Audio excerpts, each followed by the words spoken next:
Según Génesis 47, 12, 27, durante la sequía en Egipto, José almacenó y preservó el alimento. Para subsistir, la gente tuvo que venderlo todo y, al fin, incluso a sí mismos. Ese es el precio de vencer. Así es en este tiempo del fin, donde conseguir el alimento para entrar al reino y conquistar nuestra tierra, que es Cristo, formado en nosotros, nos costará renunciar a todo, incluso a nuestra propia vida. Pero a cambio de nuestro todo, tendremos su todo y reinaremos con él. Con ustedes, José.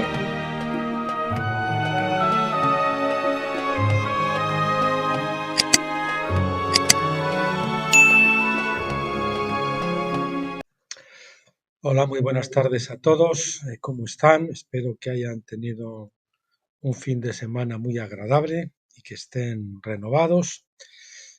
Hoy es último día del mes y primer día de la semana. Y bueno, es lunes, día 31 de marzo de 2025, y aquí en España ahora son las 18:09 de la tarde. Bueno, como siempre, recordarles el vídeo o anunciarles, mejor dicho, el vídeo que Dios mediante veremos el próximo miércoles. Será de mi libro Reflexiones acampados en Gilgal 3, que ya saben que pueden descargar gratuitamente en todos los blogs, nuestros blogs, Finisterre, Tabernáculos y Graneros de José, y también lo pueden adquirir si quieren en Amazon en ambos formatos, en formato Kindle y en formato tapa blanda. Bueno, el concreto, el artículo que veremos el miércoles se titula La aflicción del encierro en la inactividad, y es una porción que también comentaré yo, como casi siempre, de Manantiales del Desierto, de la señora de Couman, un libro, bueno, de lo mejor que pueden encontrar, el primer tomo, Manantiales en el Desierto.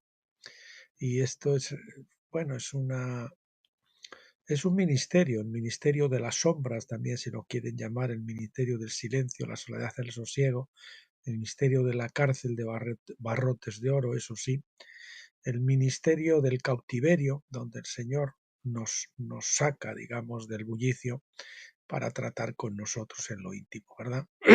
Perdón.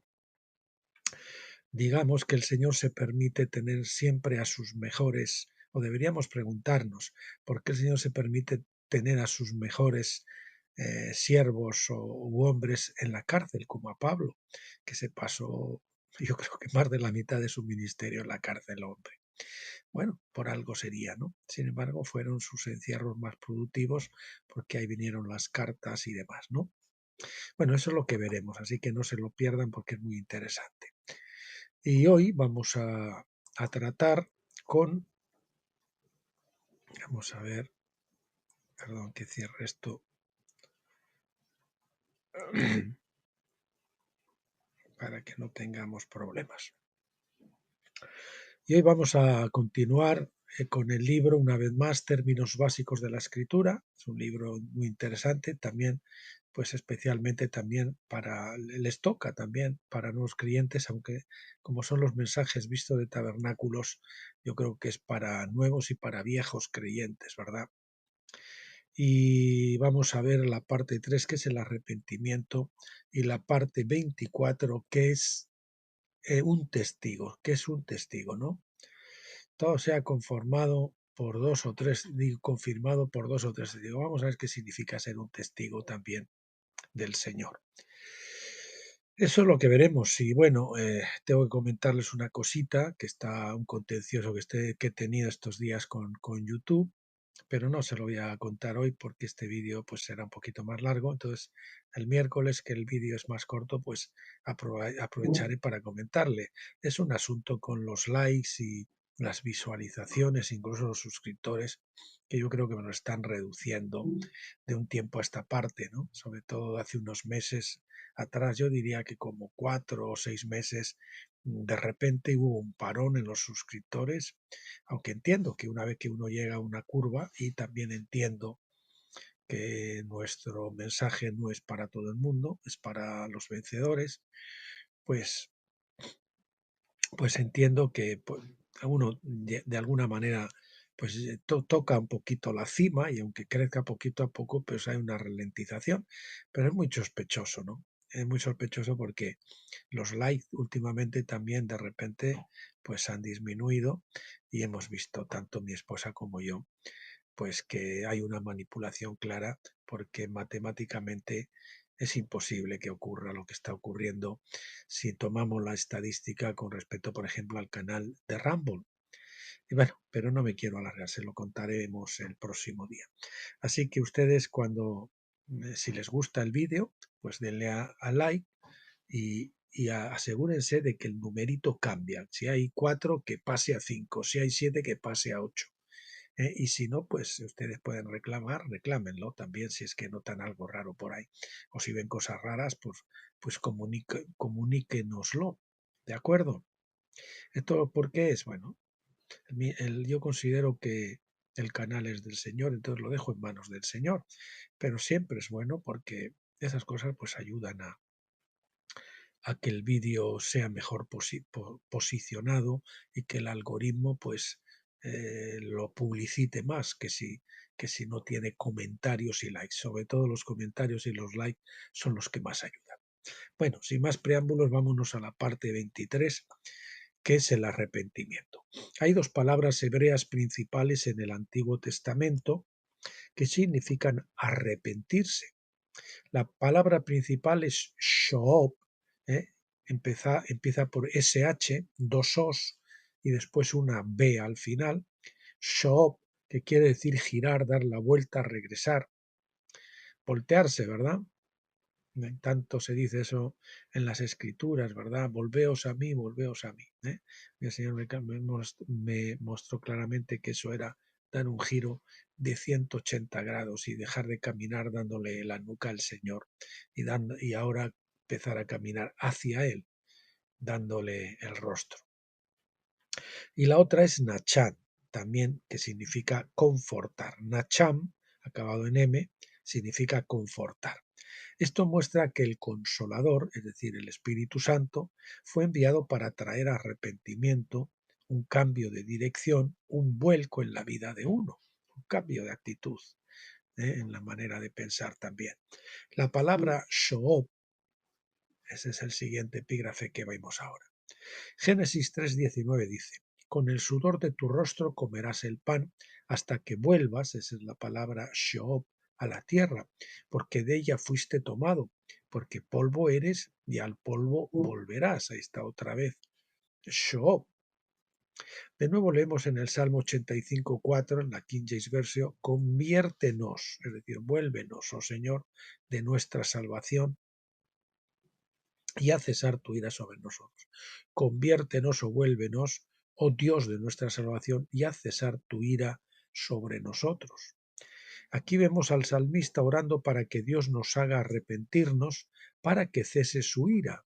La implicación es que la ira de Dios cesa cuando nos volvemos de nuestros malos caminos, y que Dios mismo es la fuente de nuestro arrepentimiento.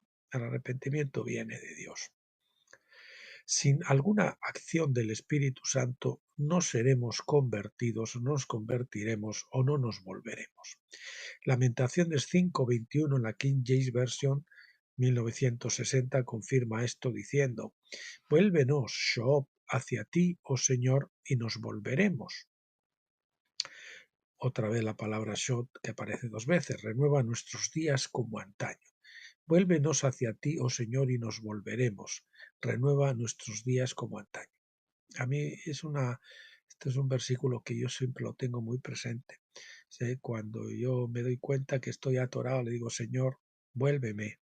¿Eh? Si yo no puedo, veo que no puedo volverme, digo: Señor, vuélveme para que me vuelva, ¿no? Siguiente epígrafe, la palabra Nacham, Tanto Shoop como Nacham están conectadas entre sí en Jeremías 31:19, que dice, porque después que me volví, es decir, me convertí, ahí tenemos la palabra Shoop, me arrepentí, ahí tenemos la palabra Nacham, después de que me volví, me arrepentí. Están ligadas las dos. Y después de haber sido instruido, me golpeé en el muslo. Yo estaba avergonzado y también humillado porque llevaba el oprobio de mi juventud. Creo que eso de golpearse en el muslo será pues un símbolo de arrepentirse, una escenificación del arrepentimiento. El profeta dice que se volvió y luego encontró consuelo a través del gran consolador. Juan 17:7. La concordancia de Strong define Nacham así: propiamente suspirar, es decir, respirar fuerte. Por implicación, también arrepentirse, es decir, en un sentido favorable, compadecerse, consolarse o reflexivamente lamentarse, o desfavorablemente vengarse uno mismo, consolarse uno mismo, aliviarse uno mismo, arrepentirse, in uno mismo. La palabra nachán significa respirar fuerte. La palabra hebrea para aliento, ruach, R-U-A-C-H, es también la palabra traducida como espíritu. Por eso le dice el Ruach HaKodesh, ¿verdad? El Ruach HaKodesh, el Espíritu Santo. Es también la palabra traducida como espíritu. Por lo tanto, Nacham apunta hacia el Espíritu Santo, y esto se ve más claramente cuando Jesús habla del Consolador, King James Version. La New American Standard Bible usa el término auxiliador en Juan 14:26, 15:26 y 16:7, el cual, aunque exacto, rompe la conexión del Espíritu Santo con Nacham que usa en todo el Antiguo Testamento. Por esta razón prefiero el uso de consolador de la King James Version que el del auxiliador de la New American Standard Bible. Es mejor el consolador. En Isaías 41, que usa 2 veces la palabra Nacham, incluso la New American Bible dice: consolaos, consolaos, pueblo mío, dice vuestro Dios. Este versículo introduce la segunda mitad de Isaías, que representa la restauración por el nuevo pacto de la casa de Israel. Vale la pena notar entonces que esta es la obra del Consolador, Nacham, que fue enviado en el día de Pentecostés en Hechos 2 del 1 al 2. La obra o responsabilidad del Consolador se establece en el Evangelio de Juan. El Consolador trae arrepentimiento. Siguiente epígrafe. Juan 14:26 dice: mas el Consolador, que es el Espíritu Santo, a quien el Padre enviará en mi nombre, Él os enseñará todas las cosas y os recordará todo lo que yo os he dicho. El Consolador es el gran maestro revelador quien instruyó al profeta Jeremías en el versículo 31:19 citado anteriormente. Sin tal instrucción, ¿cómo podría el profeta volverse y arrepentirse? Uno debe conocer el problema para poder corregirlo. Por lo tanto, el arrepentimiento viene cuando recibimos la revelación de la ley. De repente tenemos una revelación de la ley que produce en nosotros el arrepentimiento. La ley define el pecado y la justicia. Esa revelación nos expone a través de las circunstancias o a través de la palabra. Tenemos revelación de una situación anómala, incorrecta en nuestro interior que necesita nuestro interior o nuestro comportamiento, ya sea en la actitud o en las obras, que debe ser corregido, ¿no? La ley define el pecado y la justicia, pero si no conocemos la ley, naturalmente adoptamos las normas morales de nuestra cultura, muchas de las cuales son contrarias a la naturaleza de Dios. Aquellos que abandonan la ley y solo desean ser guiados por el Espíritu, parecen olvidar que el Espíritu Santo fue dado para instruirnos en la palabra de Dios. Necesitamos los dos carriles de la vía, la palabra y el Espíritu. La palabra y el Espíritu, si no el tren no funciona, no va bien. Con uno solo de los rieles no puede caminar.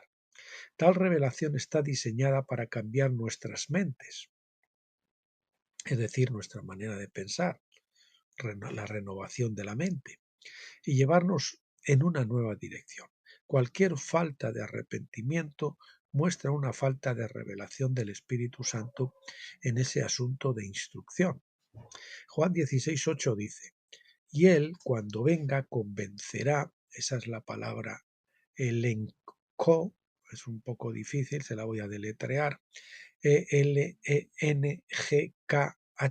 elenco, que quiere decir condenar, reprender, refutar, corregir, amonestar. Repito, y Él cuando venga convencerá, que quiere decir todo eso, al mundo de pecado, de justicia, es decir, de rectitud y de juicio. A juicio hay la palabra es crisis, que quiere decir justicia, crisis con K. Aquí Jesús les dijo a sus discípulos que la responsabilidad del Consolador no era simplemente hacer que las personas se sintieran bien consigo mismas, sino convencer al mundo. En otras palabras, el Espíritu Santo nos consuela al señalarnos las cosas en nuestra vida de las que debemos arrepentirnos. Es decir, que el arrepentimiento es una consolación. Además, sobre todo, la consecuencia es esa. Cuando nos arrepentimos, nos ponemos más de acuerdo con la naturaleza de Dios y por lo tanto somos consolados. Siguiente epígrafe: se requiere el arrepentimiento. Cuando vinimos a Cristo por primera vez, nos arrepentimos de nuestros pecados lo mejor que pudimos, sin embargo nos faltaba la plena revelación de la palabra. Repito, cuando vinimos a Cristo por primera vez nos arrepentimos de nuestros pecados lo mejor que pudimos. Sin embargo, nos faltaba la plena revelación de la palabra. Es decir, el Espíritu Santo gradualmente va a ir redarguyéndonos a lo largo de toda nuestra vida para que cambiemos. El arrepentimiento inicial no es más que un principio. ¿De acuerdo? Dios nos aceptó a pesar de eso, atribuyéndonos justicia a causa de nuestra fe, como si nos aceptó a pesar de eso, perdón, me he saltado de línea. Dios nos aceptó a pesar de eso, atribuyéndonos justicia a causa de nuestra fe, como si ya fuéramos perfectos. Después de un breve tiempo de regocijo y de maravillarnos por la gracia de Dios, nos instalamos en un caminar a largo plazo con Dios, a lo largo de toda nuestra vida. El Espíritu Santo entonces comenzó su obra de cambiar nuestra forma de pensar, nuestro estilo de vida y nuestra dirección en la vida. En otras palabras, comenzó a entrenarnos como hijos de Dios, trayendo disciplina a nuestras vidas para que podamos crecer como hijos completamente maduros, a quienes se les pueda confiar los dones espirituales y la autoridad en nuestro llamado. Algunos se han irritado por esto y muchos incluso han resistido al Espíritu Santo pensando que esa no es la forma de consolarnos. Voy a repetir estos dos párrafos que son interesantes.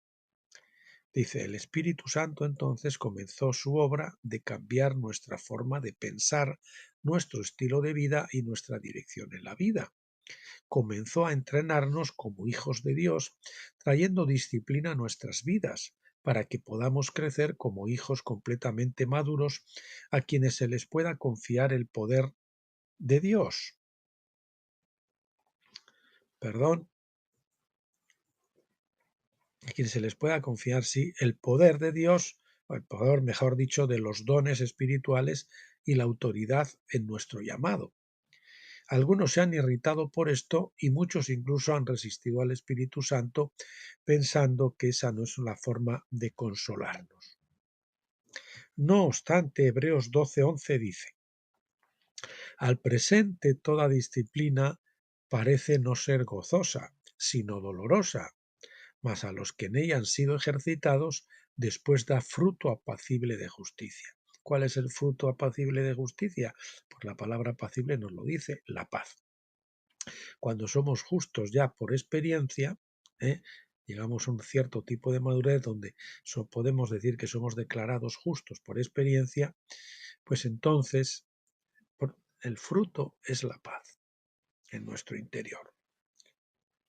La disciplina es una marca de la filiación, Cuando el Espíritu Santo obra en nuestros corazones, su disciplina está diseñada para producir el fruto apacible de justicia.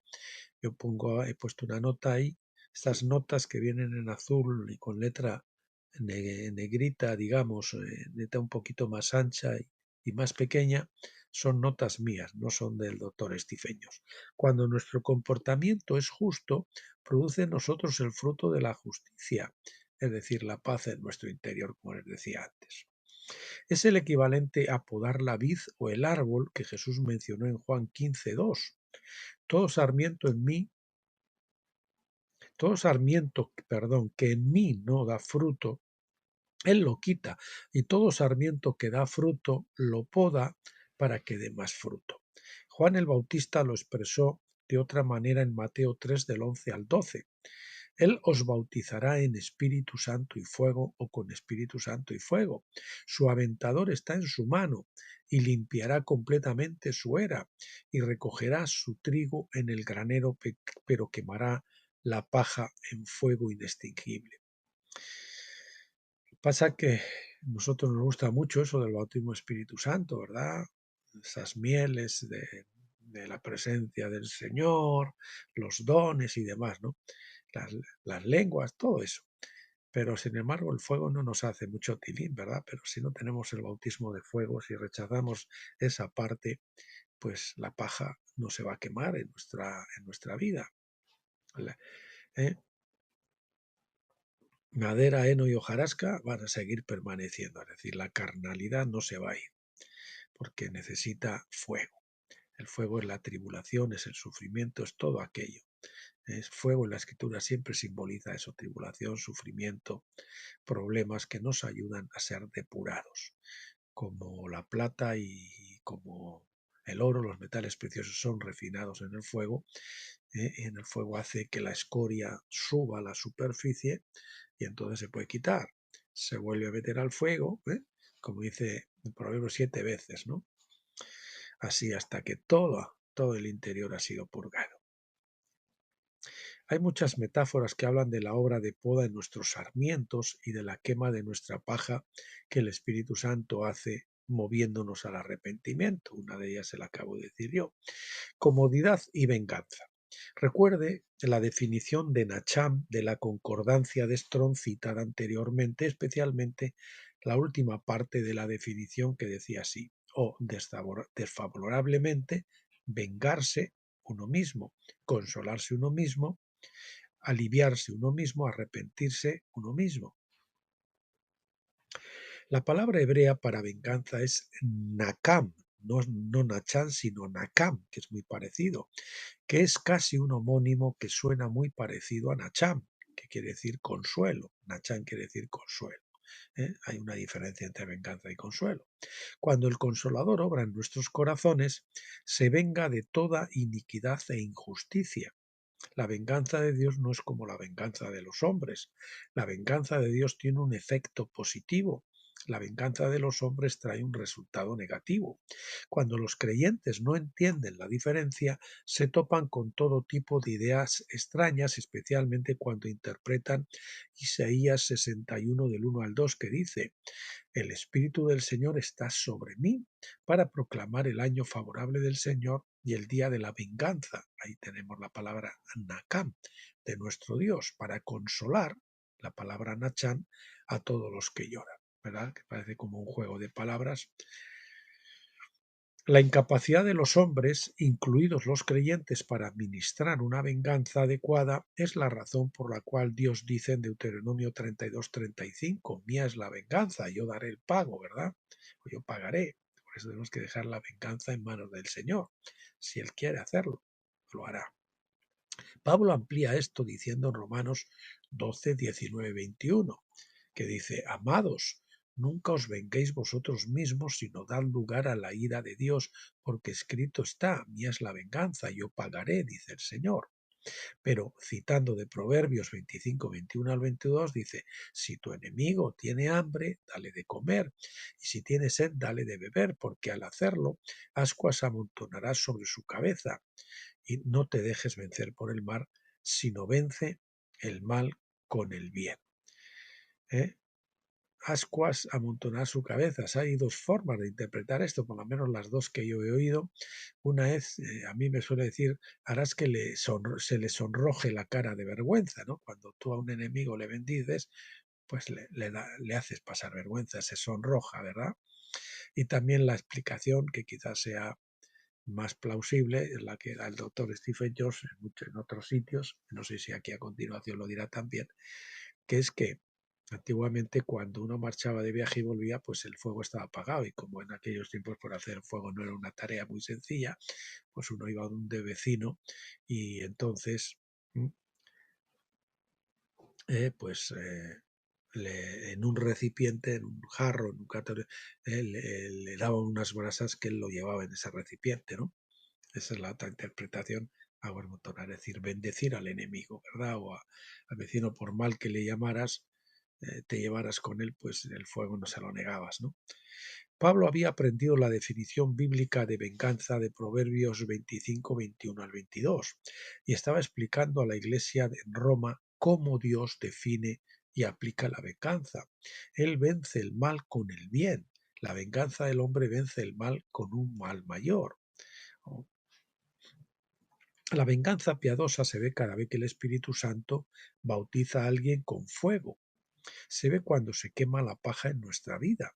Se ve cuando los creyentes son podados. Su venganza siempre tiene un buen resultado al final.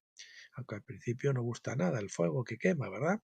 El fin puede estar muy lejos en el camino de las edades venideras, pero sabemos que todos los juicios de Dios brotan de su naturaleza de amor y, en última instancia, son redentores. Por lo tanto, la venganza divina trae justicia a todos y hace que los injustos se arrepientan, doblen sus rodillas ante Cristo y fluya de sus lenguas una profesión de fe y alabanza a Dios. Romanos 14:11. El Consolador, perdón, no solo es capaz de traer arrepentimiento, Él lo hará porque es la promesa del nuevo pacto de Dios. No solo es capaz, sino que Él lo hará. El Espíritu Santo no puede fallar más de lo que Dios mismo podría fallar. El fracaso no es una opción, porque el fracaso es pecado. Quiere decir la palabra chatab, K-H-A-W-T-A-W. Chatab no alcanza la meta de uno, porque el fracaso es pecado, es decir, que quiere decir no alcanzar la meta, errar el blanco también si quieren, ¿verdad?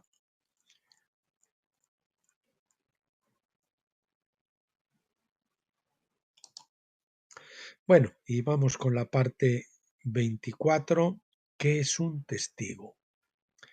El noveno mandamiento de Éxodo 20:16 dice: no darás falso testimonio contra tu prójimo. Testimonio es la palabra ait, con Y, ait, acabado en D, A-I-D.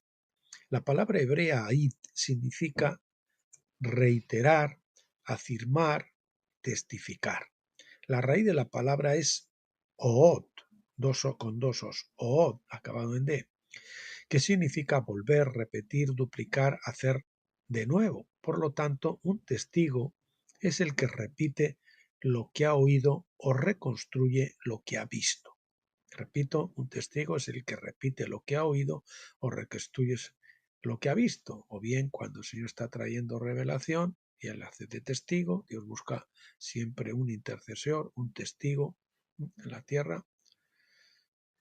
Y también cuando pues en los tribunales humanos pues tenemos que testificar de lo que hemos visto y oído, bien sea voluntariamente o bien sea por conjuro público.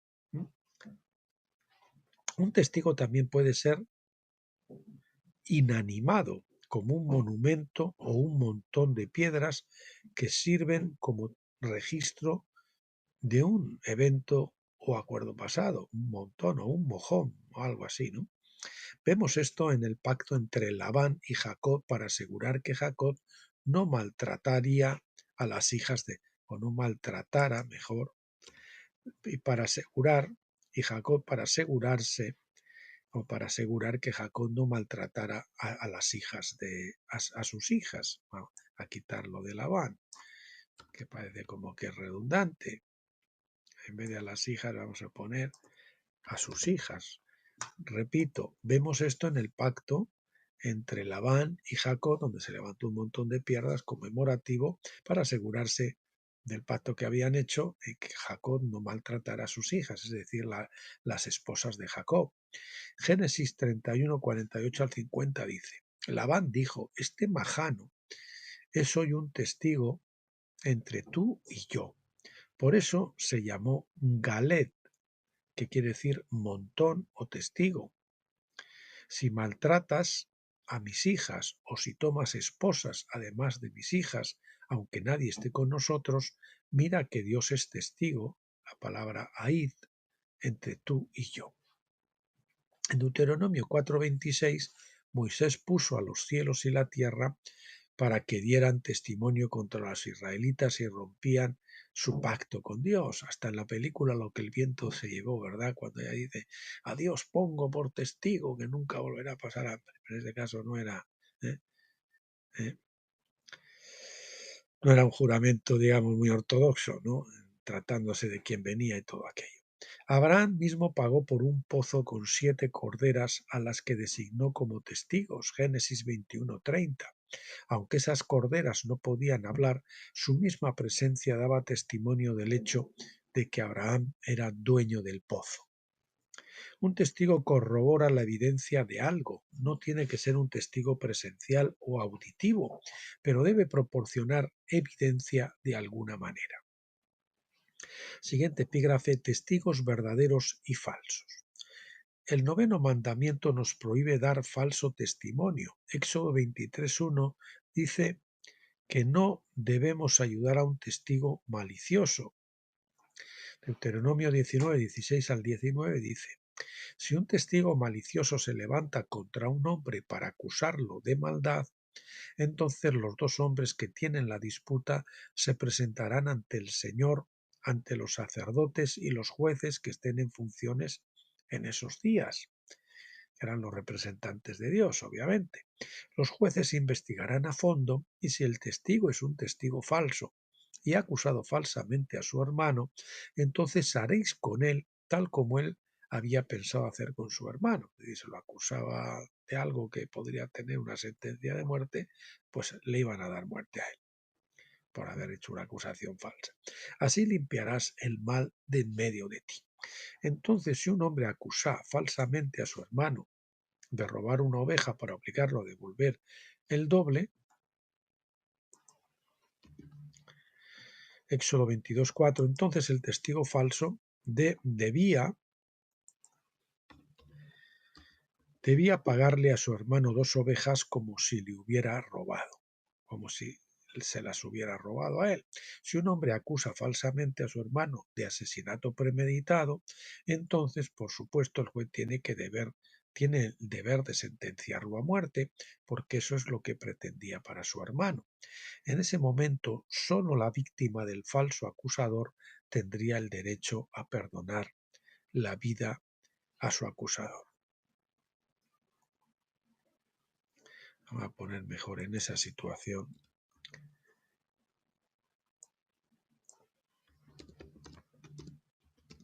En esa situación, solo la víctima del falso acusador tendría el derecho a perdonar la vida a su acusador. Siempre la víctima tiene la última palabra, tiene el derecho de perdonar total o parcialmente. Testigos de Dios, siguiente epígrafe. En Deuteronomio 4:26 vemos como Dios, a través de Moisés, puso a los cielos y la tierra para que dieran testimonio contra los israelitas y rompían su pacto. Se suponía que el pueblo era testigo de Dios para el resto del mundo, testificando de la bondad de Dios y de su plan para salvar al mundo. Debían servir como ejemplos prácticos de lo que significaba cumplir su propósito para la creación y exhibir las bendiciones del reino de Dios. Sin embargo, Moisés sabía que no serían verdaderos testigos, sino que servirían a otros dioses. Deuteronomio 31, 28 al 29 dice, Reuníos conmigo todos los ancianos de vuestras tribus y vuestros oficiales, para que yo hable estas palabras a sus oídos y ponga a los cielos y a la tierra por testigos contra ellos, porque sé que después de mi muerte os corromperéis y os apartaréis del camino que os he mandado, y el mal os sobrevendrá en los postreros días, porque haréis lo malo ante los ojos del Señor, provocándolo a ira con la obra de vuestras manos. En otras palabras, Israel dejaría de ser el verdadero testigo de Dios para el mundo y por lo tanto sería tratado como un testigo falso. El cielo y la tierra testificaron contra Israel y la nación fue destruida, el pueblo exiliado y sentenciado a adorar a dioses falsos, Deuteronomio 28:64, hasta el tiempo de la restauración. Isaías predijo este tiempo de restauración en la segunda mitad de su libro, comenzando en Isaías 40. Habla del nuevo pacto, así leemos en Isaías 43 del 8 al 10. Sacad a los ciegos aunque tengan ojos y a los sordos aunque tengan oídos. Todas las naciones se han reunido para que los pueblos se congreguen. ¿Quién de ellos puede declarar esto y proclamarnos las cosas anteriores? Que presenten sus testigos para que sean justificados. Vosotros sois mis testigos, declara el Señor, y mi siervo a quien he escogido para que me conozcáis y creáis y entendáis que yo soy. Antes de mí no fue formado otro Dios y no lo será después de mí. Los israelitas bajo el antiguo pacto eran tanto ciegos como sordos, como incluso Moisés testificó en Deuteronomio 29:4. Mas hasta el día de hoy el Señor no os ha dado corazón para entender, ni ojos para ver, ni oídos para oír. Esta ceguera se debía al velo que les cubría los ojos, como explica Pablo en 2 de Corintios 3:14 al 15. Pero el entendimiento de ellos se endureció o se embotó, porque hasta el día de hoy, en la lectura del antiguo pacto, el mismo velo permanece sin alzarse, porque es quitado en Cristo, pero hasta el día de hoy, cada vez que se lee a Moisés, un velo cubre su corazón. ¿eh? Y hay varios velos. Pentecostés incluso tenemos el velo entre el lugar santo y el lugar santísimo que tiene que ser partido por la espada del Jordán, ¿verdad? Como saben, me oyen decir muchas veces. ¿Cómo podrán los ciegos dar testimonio de lo que han visto? Decía en mi libro Finisterre al Jordán, y del Señor a los ciegos que vean, ¿no? ¿Cómo podrán las personas sordas dar testimonio de lo que han oído? No es posible tratar de testificar de la gloria de Dios a través de Moisés, debido al velo que se puso sobre su rostro cuando bajó del monte. Para testificar de la gloria de Dios, uno debe ver su gloria a cara descubierta, 2 de Corintios 3:18, y para eso hay que cruzar el último velo. Esto es imposible fuera del nuevo pacto, que se cumple solo a través de su mediador Jesucristo. Siguiente epígrafe. Testigos de Cristo. Otra forma de ser testigos. Testigos de Cristo. Jesús subió al monte Hermón, donde se transfiguró. Mateo 17:1 al 2. Saben que el monte Sión, con acento, es el monte Hermón. Eso lo dice, creo que es en Deuteronomio. En cambio, el monte Sión, sin acento, se refiere al monte de Jerusalén, donde pues estaba el templo y donde estaba la casa de David, donde David habitaba, ¿verdad? Ese no es el verdadero monte, por el que están tan interesados pues los sionistas cristianos y los sionistas y los judíos en general, porque el monte Sión es la nueva Jerusalén, no la vieja, es decir, el monte Hermón. Juan fue uno de los 3 testigos de su gloria, testificando en Juan 1:14. Y la palabra se hizo carne y habitó entre nosotros, y vimos su gloria, gloria como la del unigénito del Padre, lleno de gracia y de verdad. Pedro también fue testigo ocular de su gloria, diciéndonos en 2 de Pedro 1, del 17 al 18. Porque cuando recibió honor y gloria de Dios Padre, la majestuosa gloria hizo una declaración como esta: este es mi Hijo amado, en quien tengo complacencia. Y nosotros mismos oímos esa declaración hecha desde el cielo, esa declaración hecha desde el cielo, cuando estábamos con Él en el Monte Santo, en el monte de Hermón, en el monte de Sión. El otro testigo, Santiago, hermano de Juan, fue ejecutado por Herodes, Hechos 12:2, y no nos dejó escritos. Nuestra epístola de Santiago fue escrita por Santiago, el hermano de Jesús, no por el apóstol, que fue ejecutado, quien en el momento de su transfiguración aún no era creyente, sino que aún tenía el rostro velado. Aunque solo 3 pudieron dar testimonio de la gloria de Cristo en el monte, hubo muchos otros que fueron testigos de su resurrección. En el sermón pentecostal de Pedro de Hechos 2:32 testificó: a este Jesús resucitó Dios, de lo cual todos nosotros somos testigos. Pablo escribió en 1 Corintios 15:6. Después de eso, se apareció a más de 500 hermanos a la vez, la mayoría de los cuales permanecen hasta ahora, pero algunos ya duermen. Solo podemos dar testimonio de lo que hemos visto, oído y experimentado personalmente, porque tales son los requisitos de los testigos. Solamente 3 pudieron dar testimonio de la transfiguración de Cristo, pero muchos más pudieron dar testimonio de su resurrección. Dice la palabra de Dios que eran como unos 500 que le vieron ascender. Ninguno de nosotros estuvimos allí, por supuesto, pero creemos en el testimonio de esos testigos, habiendo experimentado a nuestra manera la realidad del Cristo viviente. Oír y creer a los testigos es lo que hace un juez, incluso si el juez personalmente no vio ni escuchó lo que sucedió. Un juez está llamado a discernir. Discernir es juzgar, separando la verdad de la falsedad, y no podemos tener discernimiento mientras no crucemos el velo de Pentecostés a tabernáculos. ¿De acuerdo? Es el olfato espiritual, el más importante de los dones. ¿Eh? El discernimiento de espíritus. Espíritus, el propio espíritu de los hombres, el espíritu, si es el espíritu de Dios o son los malignos o los demonios, en fin. De la misma manera, también nosotros somos llamados por el Espíritu Santo como jueces con espíritu de discernimiento. Ahí lo tiene. Espíritu de discernimiento. A ponerlo en negrita. Algunos, como el mismo Pablo, incluso han tenido encuentros personales con Cristo, como testificó el apóstol en 1 Corintios 15:8.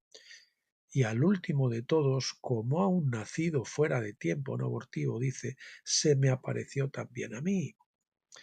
Poco después de la aparición de Cristo a Pablo en el camino de Damasco, Ananías se le acercó y le dijo en Hechos 22:15, porque tú serás un testigo suyo a todos los hombres de lo que has visto y oído.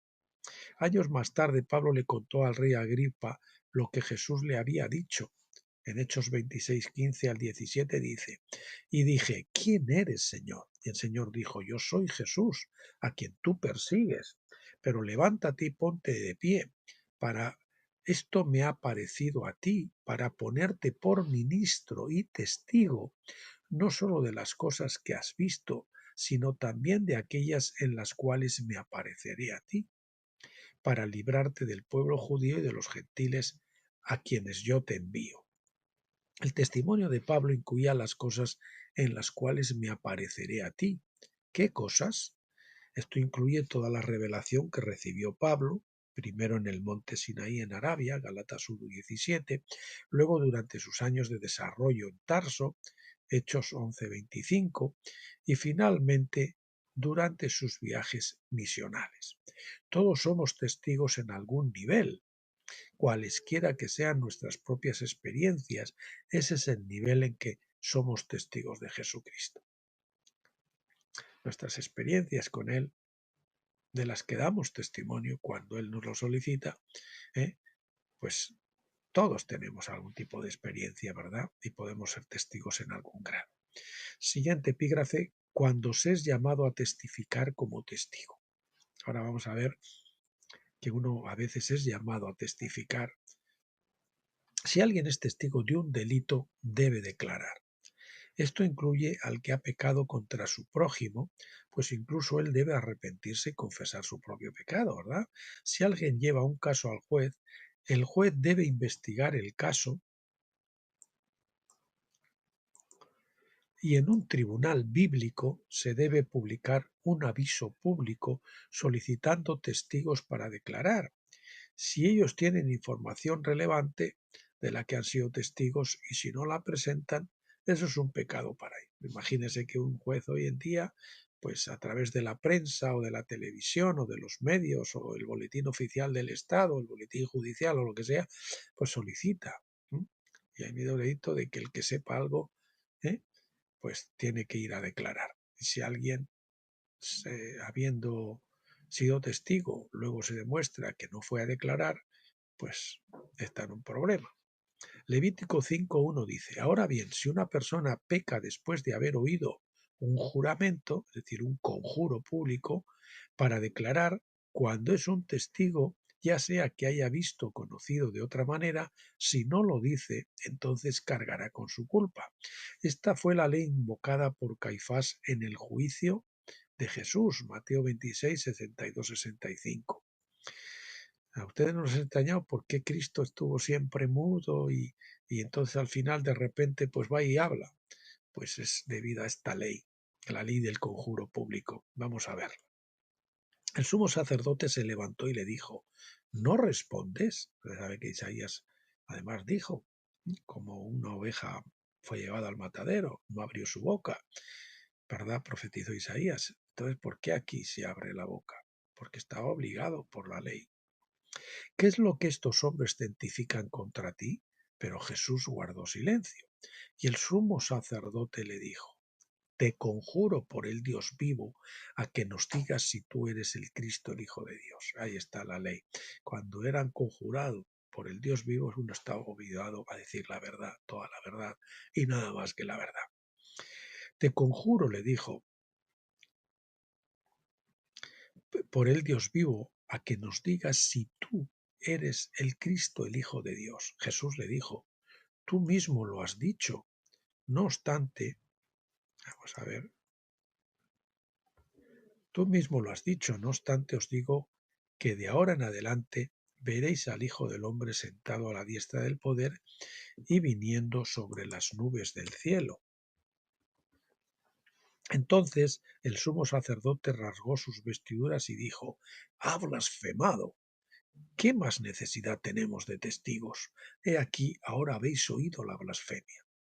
Jesús no tenía pecado que confesar, así que permaneció en silencio hasta que el sumo sacerdote lo conjuró.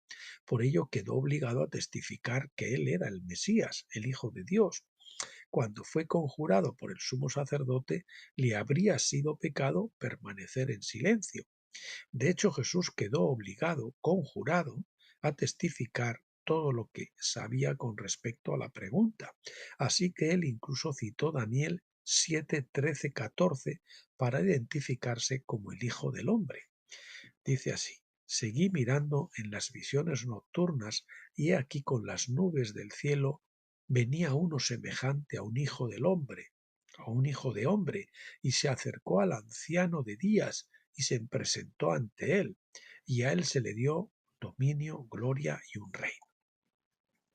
Aunque el sumo sacerdote era incrédulo, afirmó que había blasfemado. Jesús testificó toda la verdad y nada más que la verdad. Después del día de Pentecostés, cuando Pedro y Juan estaban testificando de la resurrección de Jesús, los principales sacerdotes los arrestaron y los llevaron ante el concilio. Hechos 4, 18 al 20 dice, y cuando les llamaron les ordenaron que no hablaran ni enseñaran nada en el nombre de Jesús. Pero Pedro y Juan respondieron y les dijeron, juzgad vosotros si es correcto ante los ojos de Dios haceros caso a vosotros antes que a Dios, porque no podemos dejar de hablar de lo que hemos visto y oído. Estaban obligados. hacerlo. De hecho, el que blasfemó ahí fue el sumo sacerdote, que conociendo la ley debería haber dejado el caso en manos de Dios. Él confesó delante de Dios, debería dejar que lo juzgara Dios, pero él no, él quería matarlo, entonces lo juzgaron ellos. Entonces, la ley que invocó él mismo no la cumplió y no la acató.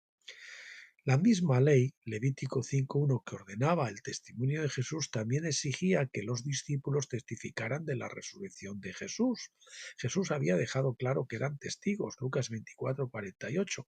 Habría sido un pecado que Pedro y Juan dejaran de hablar y enseñar en el nombre de Jesús.